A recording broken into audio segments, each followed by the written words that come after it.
We both couldn't crack NEET UG, but yes, we cracked NEET PG in our very first attempt. Were we depressed? हम क्या बहुत रोए थे? Did we lose all the hopes? Did we consider ourselves as very big failures? क्या मतलब हमने NEET PG के time पे भी हमेशा नीट यूजी के बारे में सोचा and just like because of that failure we thought कि हम नीट पीजी भी नहीं कर सकते? Or we just came back, strived hard, worked hard, and got ourselves for NEET PG.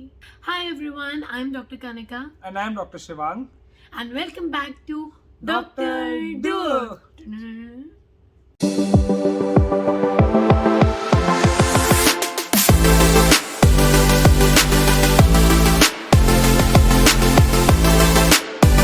So guys, INSET का रिजल्ट आ चुका है and many of you might be happy and congratulations to you all, to those who have got good rank and got a desired branch in a desired college. But what about those who couldn't get the expected result or the expected ranks and branch? Well, guys, first of all, you need to change your mindset. Okay, I know there will be lot of negativity around you. आप थोड़े under confident हो गए होगे, थोड़ा सा self doubt आ रहा होगा, but यही टाइम है जहाँ से अपने आप को अपलिफ्ट करना है. So the first thing what you need to think is INSET was just one exam. It's just one exam, and you have to give another exam which is I think of greater value and you'll have greater probability of cracking it. वो exam आपका सबसे main exam है जो आने वाला NEET है. उसमें seats भी ज़्यादा है, प्रोबेबिलिटी ज़्यादा है, पेपर का भी पैटर्न एकदम अलग है, मतलब सब कुछ डिफरेंट है. ऐसा उसका INSET से कोई लेना देना नहीं है. तो अगर आप INSET के पीछे पड़े रहोगे, मेरा नहीं हुआ या मेरा रैंक क्यों नहीं आया, ठीक है, आपका रैंक नहीं आया, you need to rule out the reason कि क्यों नहीं आया. ठीक है, जो गलतियां की है you should not repeat it in NEET, but उससे अपने आप पे डाउट नहीं आने देना है, क्योंकि अगर सेल्फ डाउट आ गया then your energy for the upcoming NEET will decrease, है ना.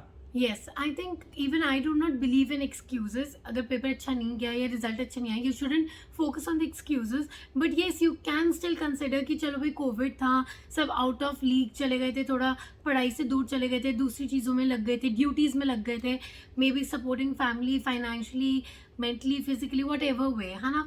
तो maybe there were many people जो पढ़ाई नहीं कर पाए थे ढंग से. बट नाउ तुम्हारे पास अब गैप है प्रॉपर 40 डेज का, 1.5 मंथ का, जितना भी time for NEET PG. And yes, this is the time जब तुम बिल्कुल स्ट्राइव हार्ड कर सकते हो और अपने हार्डवर्क को पे ऑफ कर सकते हो. अगर अभी रिजल्ट अच्छा नहीं आया इसका मतलब ये नहीं है that you just depress yourself, और ऑल्सो बिकॉज तुम डिप्रेस करते हो तो it would reduce chances for you to practice, study, revise for NEET PG. And what are you focusing on right now? Believe me, NEET PG is one thing जो सबसे पहले हर बंदा फोकस करता है, ना कि INICT, है ना. तो NEET PG if you are focusing, you have that chance, you know कि तुमने कहाँ मिस्टेक्स की थी. जस्ट कंसिडर INICT का exam as a mock test.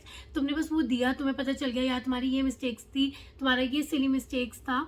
तो अब टाइम है कि अपना नीट पीजी में वो मिस्टेक्स रिपीट ना करो. मोस्ट ऑफ द टाइम्स जो तुम रिजल्ट्स देख रहे होते हो स्टूडेंट्स का कि भाई पहले रैंक 56,000, 1 लाख थी last year and now suddenly they are having 100, 130 ranks, है ना. दिस इज बिकॉज उन्होंने पहले मिस्टेक कर चुके हैं, हम दूसरी बार उन्होंने रिपीट नहीं किया. And I think you can also be that one person जिसने इतनी ज़्यादा मतलब not a good rank from INICT से suddenly in just span of 1 month बहुत ही अमेजिंग रैंक ले आए नीट पीजी में. Yes guys, there are endless examples जहाँ पे subsequent पेपर प्रीवियस से बेटर गया है, पहले चाहे नीट हो चाहे INSET हो, बट नेक्स्ट वाले में हमने बहुत अबंडेंट वो देखा इंप्रूवमेंट. रीजन बीइंग कि because they had the self believe कि आई नो कि ये पेपर में अच्छा नहीं गया है but I am capable of doing the best, I am better than this. So but that confidence is very necessary. And another thing guys, this time INSET paper was very easy. Like जो reviews मिले हैं बाकी सबसे, it was not very hard. सबने यही बोला कि काफ़ी अच्छा मैनेजेबल था. सो गाइस, इजी पेपर में थोड़ा सा सिली मिस्टेक्स, थोड़ा सा गलतियां करने के चांसेस बढ़ जाती हैं. एंड आई थिंक हम लोग जब पढ़ रहे थे कमेंट्स पे तो काफ़ी लोगों ने यही बोला था कि आता हुआ क्वेश्चन गलत हो गया. तो थोड़ा सा हाई स्कोरिंग गेम्स में या हाई स्कोरिंग एग्जाम्स में ऐसा हो ही जाता है कि आपने एक सिंपल क्वेश्चन मिस किया, बहुत लोग आपसे आगे हो जाएंगे. इवन जो थोड़ा एवरेज स्टूडेंट्स हैं वो भी काफ़ी आगे बढ़ जाते हैं, क्योंकि जो बहुत बेसिक चीज़ें वो तो सब पढ़ के आते हैं ऑलमोस्ट. सो इस टाइम INSET का पेपर भी काफ़ी ईजी था, तो वो भी फैक्टर हो सकता है कि आपकी रिक्वायर्ड रैंक ना आई हो. But again that should not be excuse. Now what you need to do is gear up again. You need to think, you have to study again to kill. Guys toppers पढ़ते हैं कि बस मुझे top 10 में rank लानी है, top 20 में rank लानी है, okay, so you have a chance to prove yourself and that is the main exam. Just remember, NEET में भी बहुत अच्छे अच्छे कॉलेजेस है which you can easily strive for, है ना. So now when we talk about all of this thing, NEET PG में 40 days हैं. एक तो हमने प्रॉपर डिटेल लाइव सेशन भी लिया हुआ है कि what you should do for these 45 days, but now just in a short brief manner, what you should do now after the result of INI-CET is first cut off with everyone.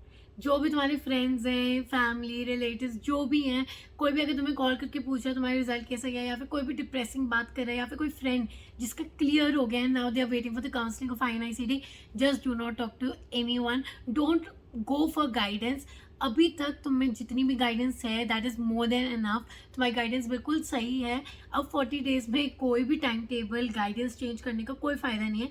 अपनी सारी distractions, negative energy को change करके just build in that positive energy into you by talking to the people who are actually truly well wishers like your parents maybe, है ना. उनसे बात करो और सिर्फ discipline, focus, determination and dedication से अपनी प्रिपरेशन स्टार्ट करो दोबारा 45 डेज 40 डेज के स्केड्यूल के साथ. So now what should be your preparation strategy for these 40 days? So guys see, time बहुत ज़्यादा कम आपके पास बचा है. एंड अगेन हम पहले भी बता चुके हैं आपको कि you can not read your notes. अब आप ऐसा नहीं कर सकते कि you open your notes and read from first page to last and start revising everything. No, this time your approach should be retrograde. That is, you should first go for MCQs, okay, any test, subject test, chapter test, whatever you want, okay, and secondly previous year questions also. So by giving these you will come to know what questions are being asked repeatedly. More than questions, you will come to know about the topics. Guys, again we stress on topics, not on the questions. Questions भले हो सकता हो 100% repeat ना हो, but topics तो definitely 80 to 90% repeat होते ही होते हैं. So just jot down the topics, and once you see those topics, revise them from the notes. By this way you are first and I mean most importantly revising only those things which are actually being asked and not revising everything, because trust me, in these 40 days you cannot think of revising everything. वो सिर्फ time waste होगा. Along with that तुमने grand test तो देने ही देने हैं, which according to our schedule we said कि 3 grand test तो दे ही दो, है ना. With that you also have to focus on the images, because you know now that the question paper pattern is no more one-liners. वो अब image based, clinically based, इन सारी चीज़ों की तरफ जा चुका है. So for that images are extremely utmost important. And then for the clinical based question you need to look for the keywords. Keywords are only possible, और वो इतनी easily तुम तभी डिटेक्ट कर सकते हो if you know the gist of how to solve MCQs and if you are very much thorough with your syllabus, है ना. That is only possible again as I told you कि जो भी high yielding topics हैं आप उस पर focus करो, वो बहुत ज़्यादा पढ़ो, बार बार पढ़ो एंड उसके MCQ सॉल्व करो. सो यू वुड अंडरस्टैंड कि वही सेम क्वेश्चन, वही सेम टॉपिक को कैसे उन्होंने क्लिनिकल वे में मोल्ड किया है, कैसे उसकी एक image they the, and by just one keyword you could solve that MCQ. Second, सबसे important चीज हमें ग्रैंड टेस्ट है, as she has already mentioned. But why grand test? This time grand test is not to test you कि यार मेरी इतनी rank आ रही है, उसको उस रिजल्ट से अपने आप को जज मत करना. It's just to put yourself in the same situation as you will be in the exam time, है ना. कि उस 3.5 hours में कैसे पेपर अपना फिनिश करना है, those 200 questions, that is actually very important, and you just cannot get that just by solving normal MCQs or just by reading your notes. So grand test is very important for that. Secondly, grand test देने के बाद क्या करना चाहिए? You need to review them. Guys, बहुत लोग ऐसे होते हैं they don't even review the grand test. Then I think they are losing 80% of the advantage of giving grand test, है ना. You need to review all the questions, and chalo, even if you cannot review all, at least review those which you have done wrong or those which you have left or those questions which you actually guessed and didn't know the answer.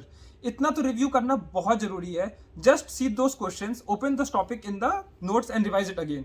So by this you will again be having the edge, because grand test में maximum question उन्हीं topic से put up किए जाते हैं which are frequently और repeatedly asked in the exams. As I talked about the review part, yes, you also have to review your bookmarked MCQs. जो भी तुमने अभी तक previously किया होगा subjects के MCQs या कोई भी subject wise test, we are not talking about the current one, जो भी तुमने previously किया होगा उन सब में भी तुम्हारे बहुत गलत हुए होंगे, जो तुमने bookmark किए होंगे उन सारों को भी तुमने रिव्यू करना है. ऐसा ना हो बिकॉज बहुत रिग्रेट होता है कि यार ये तो हमने MCQ किया था पर इसका आंसर नहीं याद आ रहा, तो वो ज़रूर रिव्यू करना, because there are probable chances कि वही दोबारा आ जाए. ऐसे बहुत बारी होता है जो चीज़ तुम छोड़ के जाते हो, आई एम श्योर तुम्हारे साथ भी होता होगा, जो चीज़ छोड़ के जाओ वो पेपर में आता ही आता है. तो ये सारी चीज़ें तो पक्का ही रिवाइज करना, because now the only key to success is revision and revision of the high yielding topics, that is smart work. And revision guys this time it doesn't need to be very slow, ठीक है? 40 days में ऐसा नहीं कि आपको बस एक बार revise करना है, आराम आराम से अच्छे से रिवाइज कर रहे हैं इस समय। जस्ट फॉरगेट दिस वर्ड अच्छे से। Instead you should do rapid revision and multiple times. जितनी Photogenic बार, memory हाँ, वाले जितना ज्यादा रिवीजन होगा उतना बेटर है। Because guys again 80 to 90% question basic वाले ही आने हैं, जो नंबर ऑफ रिविजन, क्योंकि जब 19 सब्जेक्ट्स एक साथ आ जाए तो बस एक व्यू पे काम नहीं चलेगा, एटलीस्ट 2 to 3, मतलब ये तो बहुत बेयर मिनिमम है। अब 2 से 3 रिविजन्स अगर करने हैं देन ऑफ कोर्स आपको बड़े बड़े सब्जेक्ट एक एक दो दिन में खत्म करने पड़ेंगे। Now if you start doing everything it's not possible. So aim on number of revisions, not the quality of revision. भले ही थोड़ा सा ऊपर नीचे हो जाए but the number should be at least 2 to 3, I repeat. Also one more very important thing is कि जो भी पार्ट आपका रहता है, जैसे आई एम श्योर काफ़ी लोग होंगे जो कह रहे होंगे यार हमारे बायोकेमिस्ट्री के 2-3 चीज़ें ये रह गई, हमारा ये वाले टॉपिक है, ये पार्ट रह गया, अब टाइम नहीं है कि अब आप वो न्यू चीज़ें लर्न करो। बेटर ये है कि जो भी आपके पास एक्स्ट्रा टाइम है उससे आप रिवाइज करो, मतलब increase the number of revisions rather than learning new things and going for new sources. जो बच गया वो बच गया, जो चैप्टर छोड़ दिया उसको जस्ट फॉरगेट इट, उससे कुछ नहीं आना, don't worry about that. Instead जो पढ़ रखा है उसको कंसोलिडेट करना इस समय सबसे इंपॉर्टेंट है। यस। तो नाउ ऑल्सो अनदर थिंग जो तुम्हें करना ही करना है वो है INI-CT का जो भी पेपर हुआ है उसके सारे क्वेश्चन एंड आंसर्स, मतलब पूरा का पूरा पेपर रिव्यू करके जाना। ये मत सोचना कि भाई अब तो हो गया, इसका ये पार्ट नहीं आएगा, ये नहीं आएगा, ऐसा नहीं होता। जो भी चीज़ें आई हैं उस क्वेश्चन पेपर में जस्ट रिव्यू दैट, उसके जो भी टॉपिक्स हैं वो भी पढ़ लेना, जिससे कि बिकॉज वो चांसेस होते हैं कि वही सेम टॉपिक्स रिपीट हो, है ना। Repeat, please don't forget to do MCQs at this time. 100 to 150 MCQs are must and trust me this is going to be a factor जो आपको और ऊपर नीचे कर सकता है। इस समय notes are the least important thing. You need to solve more MCQs, you need to give grant test, you need to give subject test and then go to your notes. Just remember retrograde approach. पहले आपको questions करने हैं, उससे important topic, उससे जो questions आपको नहीं आते, then go to the notes. Just don't start with the notes first, है ना? And most importantly, please forget the result of your INI-CT. उससे कोई फ़र्क नहीं पड़ता हुआ है या नहीं हुआ है, बिकॉज अभी भी तुम्हारे पास एक बहुत ही गोल्डन अपॉर्चुनिटी है।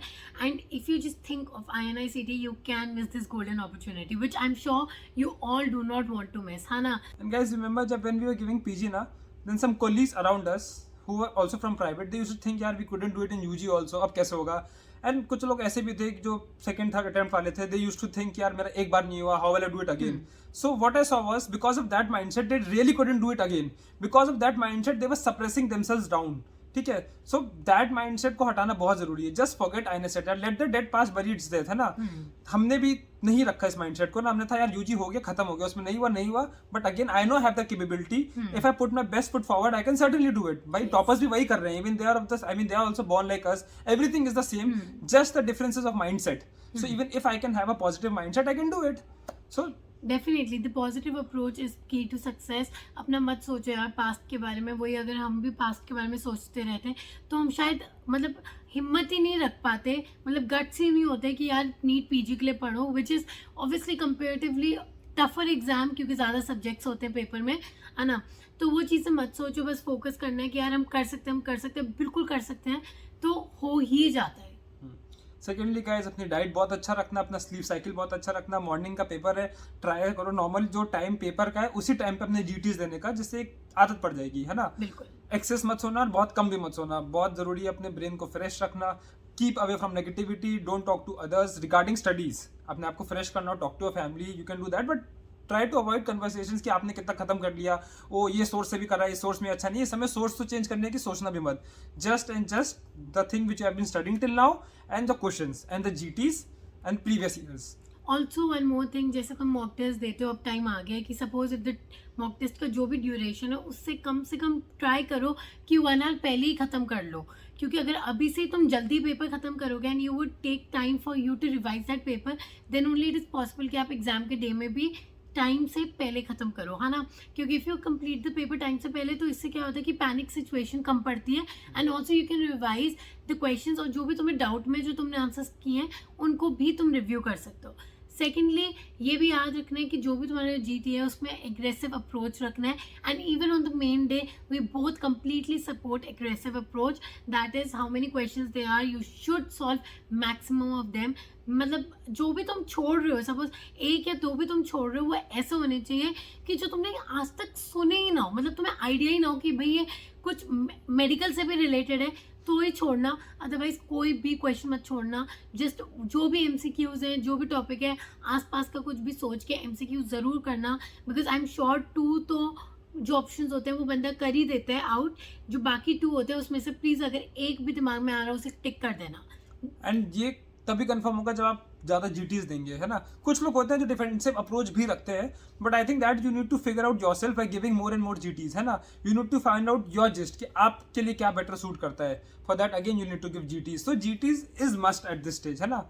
इन the end we would say भाई, हार के जीतने वालों को ही बाजीगर कहते हैं. तो अपनी इंटरव्यू अगर चाहते हो चैनल पे और बड़ा बड़ा टाइटल हो, तो वो बड़ा ही अच्छा टाइटल तुम्हें ऑलरेडी मिल चुका है. INICT में इतनी कम रैंक और अब मिली इतनी बढ़िया रैंक. ऐसा टाइटल तुम्हें मिलेगा बहुत तगड़ा वाला, है ना. If you want that to happen then please focus on your studies. Just few days are left. उसके बाद सिर्फ और सिर्फ मस्ती है. बुक खुलेंगी भी नहीं उसके बाद, बिलीव मी. 1-2 साल नहीं खुलती हैं बुक्स JRShip में. तो सिर्फ और सिर्फ मस्ती है. 40 डेज है, पढ़ लो यार. पढ़ाई किसी को नहीं पसंद है, पर this is the only option you can do right now.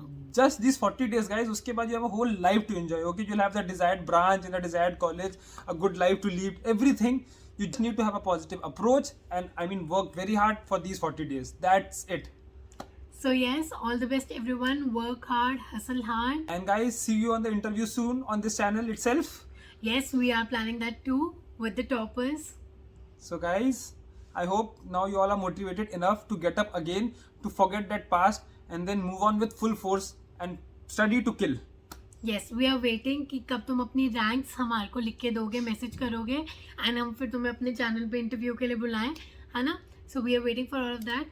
And do not forget to like, share and subscribe to our channel, and let's make this channel a very big success together because Why should not medicos have all the fun? bye. कितने दिनों के बाद हम shoot कर रहे हैं. हाँ. I'm Dr. Kanika Popli Agarwal. I'm Dr. Kanika.